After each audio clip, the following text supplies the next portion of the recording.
You wrote a New York Times bestselling biography about Giannis. And I mentioned that because Jabari's dad said in your feature that he thought Jabari's defensive potential was similar to Giannis's, which is very ironic because Jabari had his breakout defensive game, Mirin, just a couple of weeks ago against Giannis. He held him to 16 points, which is Giannis's lowest point total this season.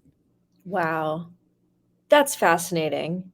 Isn't that such an that okay, I when he told me that at first I paused, when somebody compares themselves to any kind of potential with Giannis, I'm like, I don't know, that's very, very, very unique. But if you look at where Giannis was, and we've seen conversations like this when people are talking about Evan Mobley, there was a really nice feature that came out on ESPN recently about like the Giannis model and having Evan study him in the way that Giannis's body has changed. You look at Jabari and like, yeah, his body's going to change, but how quick he is and the anticipatory skills he has on defense, I think he has so much potential on defense, and you saw it in that game that you mentioned. And the other thing is that he wants to be a good defender. Sometimes it comes down to that, right? It's willingness to compete and pride on the defensive end. And I do think that Jabari has those internal qualities inside. You're the perfect person to ask this question. Do you see similarities between Giannis and Jabari and their work ethic?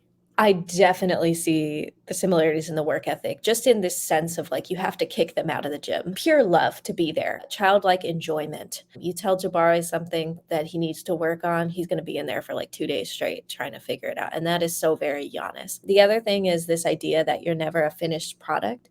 You will always work and never quite arrive. I think they both have that. And I think they both are big dreamers. Giannis wanted to be great. He didn't want to just be good. He didn't want to just make the league. He wanted to be great. And I think Jabari wants to be great as well. But they're both so soft spoken. They'll never say things like that out loud. But internally, there is this fire. I hate to be cliche, this fire burning that so wants to be better. You're listening to Houston Sports Talk.